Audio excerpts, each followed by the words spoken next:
Good morning, everyone. Get started in just a moment. If you have any questions, just add them into the comments.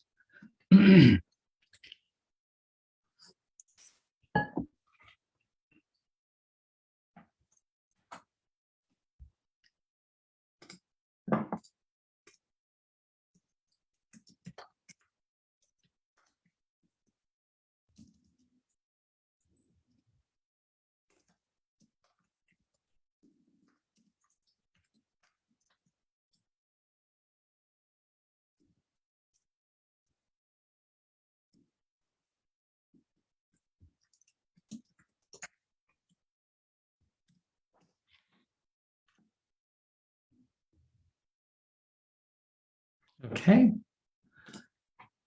The early mural this week is one of the utility box art murals.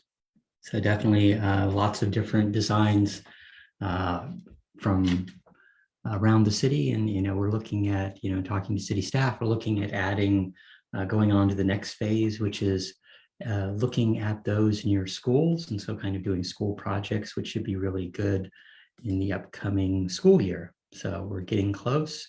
Several schools already opened this week and more open next week.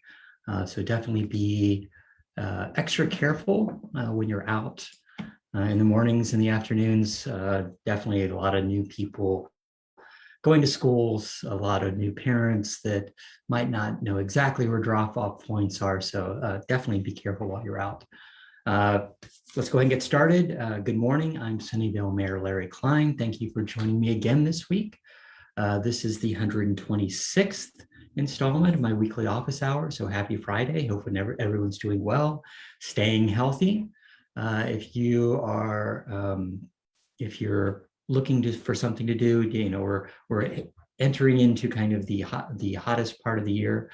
I know a lot of people are on vacation, but definitely downtown music is really, it's been really fantastic over the last few weeks. Wednesday and Saturday nights. So if you like jazz, go there on Saturdays. If you like rock, it's been pretty amazing as far as how busy it is, how many people really want to be back in person. We've now reached 879 days since the March 16th, 2020 county health order started the shelter in place in an attempt to slow the spread of COVID-19. Over 2 years ago, I converted my weekly coffee shop office hours into these weekly live stream addresses, and I haven't missed a week since. People still say they really appreciate hearing from their mayor each week, whether or not they watch it live or watch it delayed. I still enjoy giving a summary of what's happened over the last few weeks from a city standpoint, taking stock of what's been going on, but, it allows me to provide you some news, some updates, and just answer some of your general questions and give you some words of encouragement. So happy to be able to do that. Thanks for allowing me to continue to represent you and work for Sunnyvale. Most Fridays, I follow up this live stream with in-person events, in-person meetings at Bean Scene on Murphy Avenue. I won't be there today. There's a fire graduation or fire academy graduation later this morning, so I will not be on Murphy Avenue today. But you can always email me at council@larryklein.com and set up an appointment for future weeks. And you can always go to larryklein.com to see my calendar and when my office hours are. Let's go ahead and get started and talk about what's happened at the federal, state, county, and city level over the last 2 weeks. Last Monday and Tuesday, but last Monday I volunteered at Sunnyvale Community Services for their Ready to Learn event. And so on Monday and Tuesday, SCS basically provided gift cards and school supplies, so a box of school supplies, but most importantly, a gift card to SCS's youngest clients.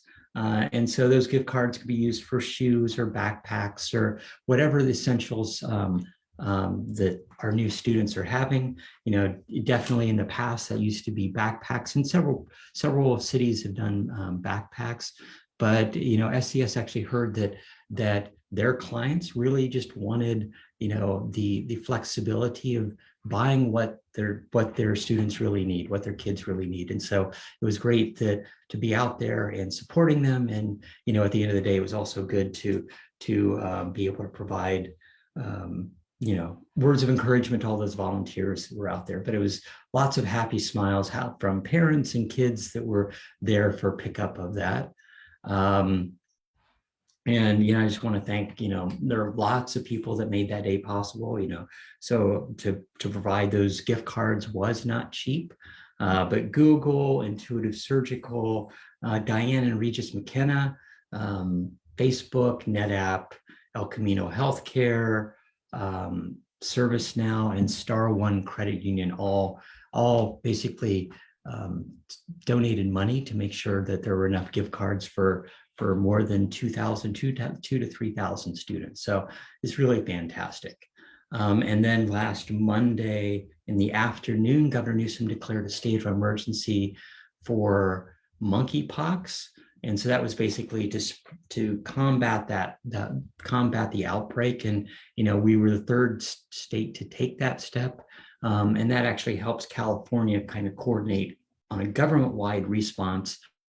And also it allows us to seek more vaccines and do outreach and education efforts to make sure that people get treatment, get vaccinated, and understand what the risks are.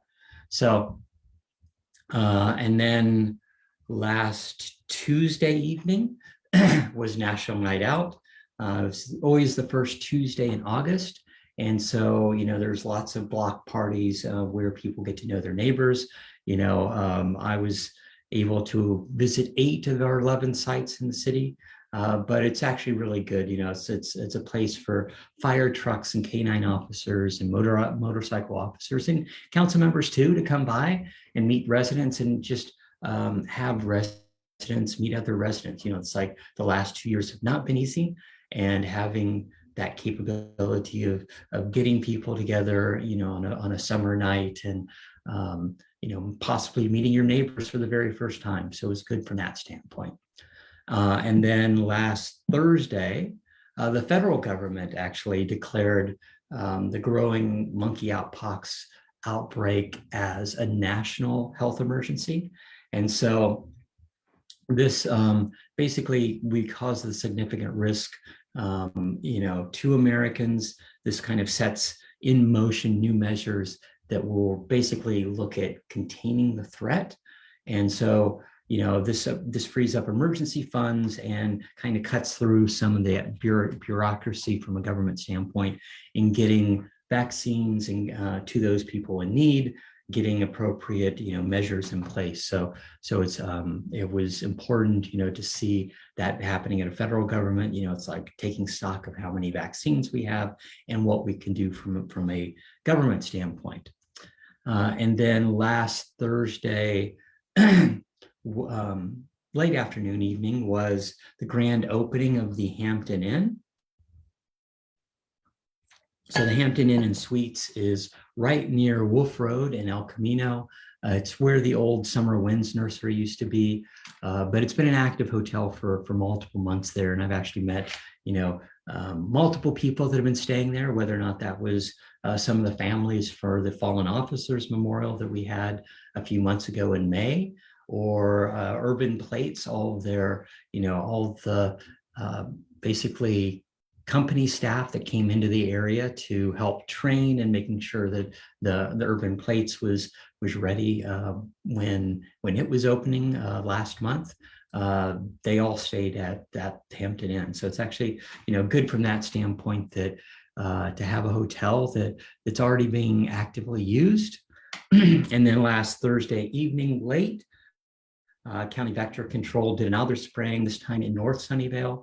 And so this was North Sunnyvale, parts of Santa Clara, parts of San Jose.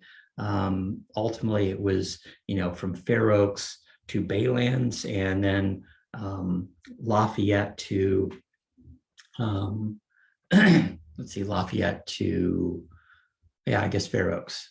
No, not Fair Oaks. So Lafayette to Fair Oaks. And So obviously, West Nile virus, mosquitoes are being found in lots of places. If you can, whatever you can do to stop the spread of more mosquitoes. So if you see standing water, definitely report it, especially during the drought. We shouldn't see a lot of standing water anywhere in our city. But then we had another spring last night, which I'll get to in a few moments. And then last Saturday in the morning, I attended the Youth Climate Leadership Summit. So this is something that's happened. Last year it was virtual. This year they're finally in person. It was great to see all the students and all the volunteers, basically that really are passionate about our world, our Earth's future, and making sure that what measures we can put in place, how to get more active, and also from a student standpoint, potential jobs that if they are passionate about environmentalism and what they can do, looking at all the different possibilities that are out there. In order for them to find a career once they go off to college, so as high school students, some college students, but figuring out what their life paths are and trying and what they can do to basically advocate, as well as measures that they can do at the local level to make for a better world. So it was actually great from that standpoint. Saw some other electeds there. It was actually a very good morning. In the afternoon, Pizzella's Italian restaurant held its annual Hot August Nights.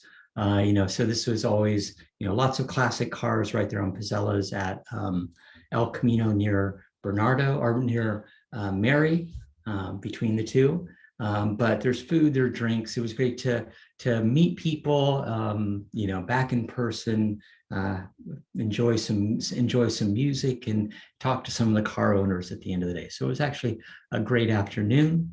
And then as far as this week, on Tuesday, council met, and we started off with a study session on the creation of a human relations commission. So this is something that we had directed staff to study, and kind of kicked off that effort to fund a new commission. And so ultimately looking at what they'll be in charge of as part of the issue, what they're, is it a listening session? It's, we council directed for a yearly multicultural event.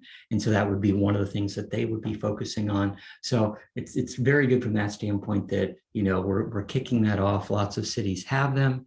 And so council gave certain directions on how big the commission would be. It'd be a 5-member commission, and then trying to get some sort of diversity on who applies and who's actually appointed to it.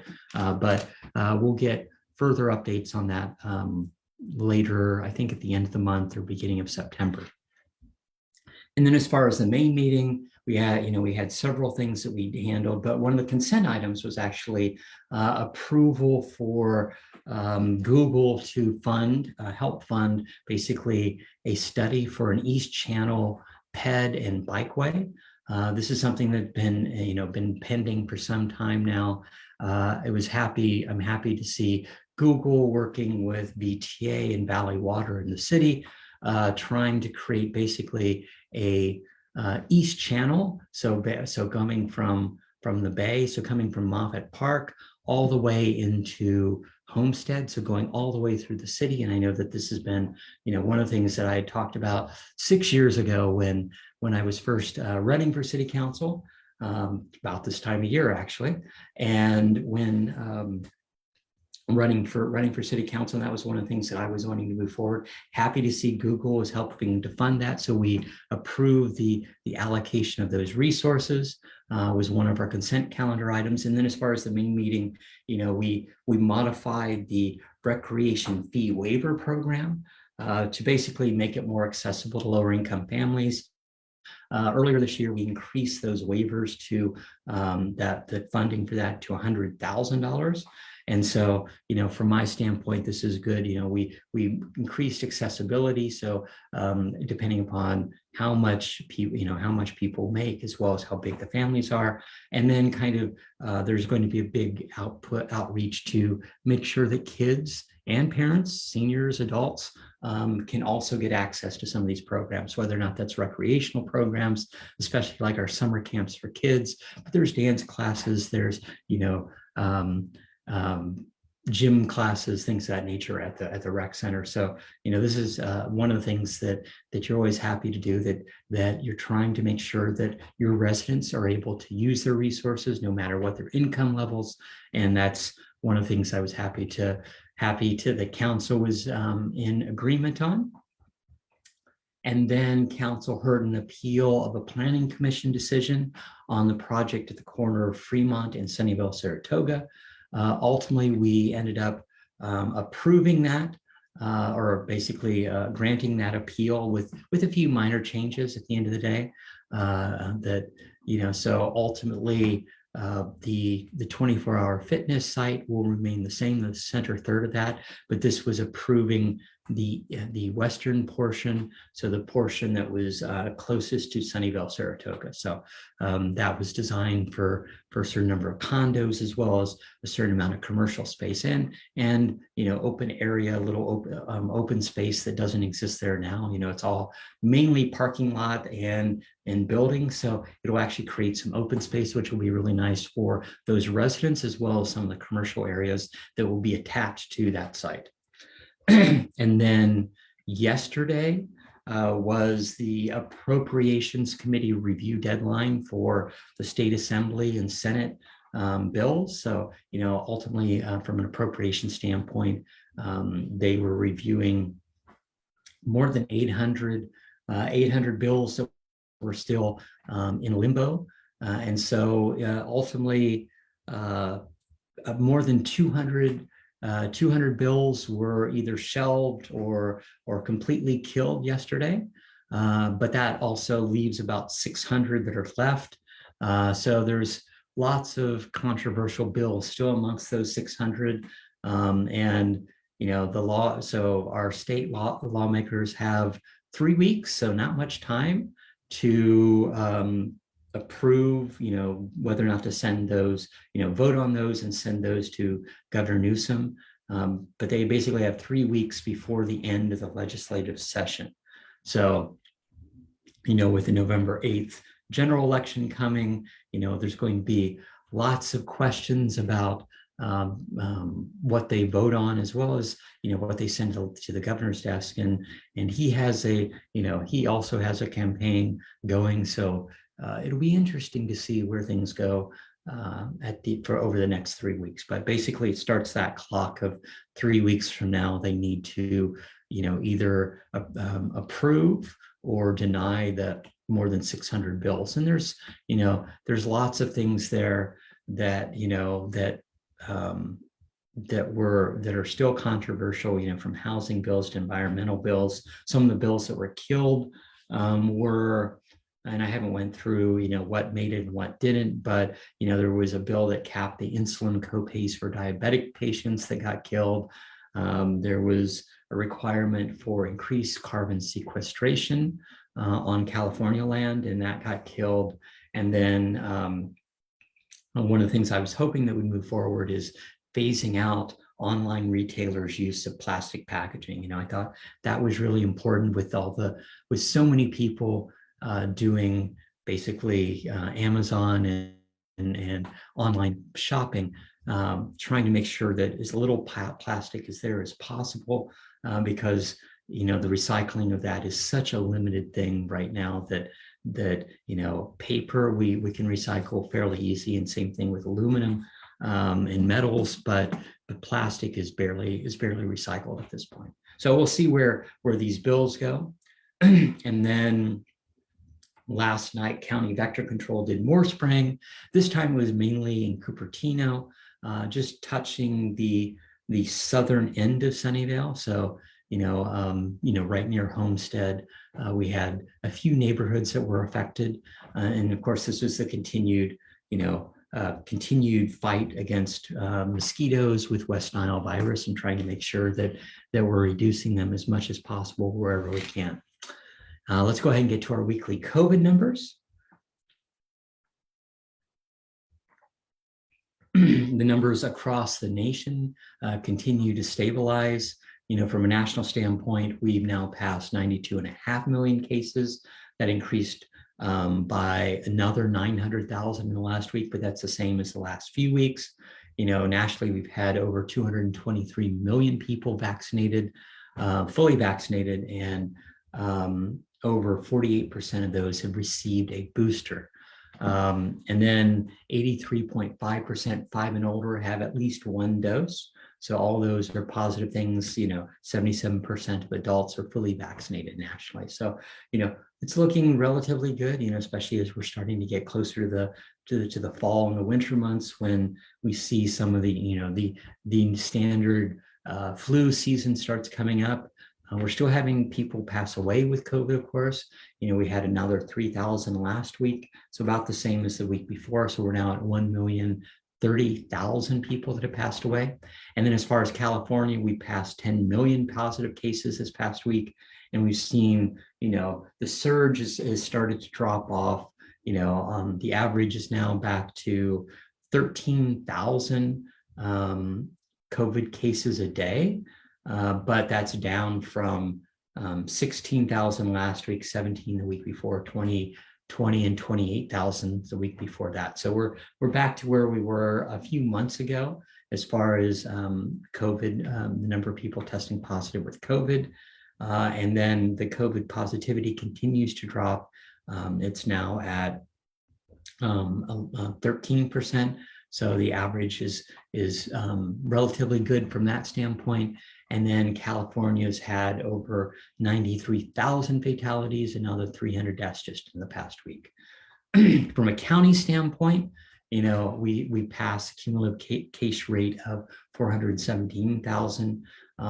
That's up about 4,000 since last week. That's down from 5,000 the week before. We've had 2,400 deaths. And 19 additional deaths just in the last week. And then we've had, from a vaccination standpoint, you're still looking really great. More than 95% of those 18 and over are fully vaccinated. 68% of those, almost 69% of those that are eligible for the booster have already received it. So fantastic news as far as that standpoint. We'll see as we get to the fall, what are going to be the requirements from additional boosters, and as they're looking at new formulations. I continue to do lots of time advocating on our city's behalf, whether or not it's at the county level or the state level or the federal level. My discussions with county health and county supervisors have led, so ultimately county will be bringing back the COVID testing at the Sunnyvale Community Center starting in September on the 1st and 3rd Thursdays of the month.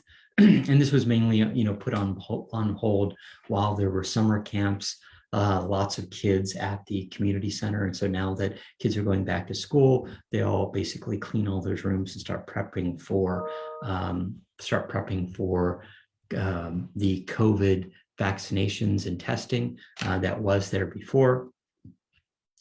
And then if you need to get tested right now, you can go to sccfreetest.org from a county standpoint, or go to covidtest.gov from a federal standpoint. And that lists, additional opportunities of either ordering home tests or ultimately requesting, finding local, pharmacies that conceivably have tests to give away. And if you need to get vaccinated, you can go to sccfreevax.org or go to vaccines.gov in order to get find federal locations where you can get vaccines. Let me go ahead and move to some upcoming events. So tonight is the Sunset Movies at Washington Park. Tonight's movie is Encanto, and so that'll be starting right around 7 p.m. So if you get a chance, definitely bring the family, bring some lawn chairs to Washington Park. And then the next Sunset movie will be a month from now on September 9th, and that will be Luca. So if you enjoyed Luca, if you enjoy Encanto, come out and enjoy a free movie in Washington Park. And then as far as upcoming council meetings, next Tuesday we'll be starting with interviews for our boards and commissions. And then we'll also have a review of a project at the corner of Matilda and Olive. So it's where basically on the north side of the Olive right there, where there's an old business building, as well as the so-and-so, if I remember what it is, the quilting bee. Ultimately, the proposal is to do 2 levels of underground parking, and then basically a 4-story office building. So kind of similar to the 4 stories along Matilda. It's right across the street, the apartments on the other side of the street, and then the new 4-story city hall that's under construction. And then on the last meeting of the month, Tuesday, August 30th, we'll start with a study session discussing potential gun control measures that we might enact from an ordinance standpoint. So, there's council had requested that, and the city manager and staff have been working on potential things that we might be doing on that evening. And then as far as the main meeting, we'll be choosing the final design for the Mary Avenue and Sunnyvale Avenue Caltrain grade separation. So this has been a several-year project where we narrowed down lots of different options for those 2 intersections to basically 2 final intersections, and then looking at grade separation. One of the things that was part of the Measure B dollars that we approved back in 2016 to fund additional grade separations. And so there's funding in that for us. And then we'll look at additional funding sources in order to finalize those grade separations, especially as we start, getting electrified Caltrain, as well as high-speed rail conceivably coming through the peninsula. Let's go ahead and get to our weekly questions. If you have a question, just add it to the chat and I'll try to get to it. Jeff asks, I saw you at Urban Plates last week. Love it and love your restaurant project. What new restaurants will be opening up soon in Sunnyvale? So there's 2 that are relatively close sometime in the next month or so. One is Pacific Catch, of course. That's in City Line right across from Target. They took down their fences earlier this week and have basically finished all the interior work. So now it's just hiring, training people and moving that forward. So that looks very close to being done. And the other one is Dave's Hot Chicken. So where Specialties used to be, right at the corner of El Camino Real and Sunnyvale Avenue, right in that location is Dave's Hot Chicken. It's a Southern California chicken restaurant, and it kind of expanded throughout California. I think it's in Arizona. It's a lot farther now, but they are coming to Sunnyvale. I'm looking forward to that. Becky asked, when will the bathrooms at Muwekma Park, the AMD Park, be functional and open? I thought they were already open. I'll check into it. I think they have been open, and maybe they found some issues that they had. This is the thing of whenever a park opens, it takes a few weeks afterwards to fix all the final things, and maybe there were some issues that they had to take care of.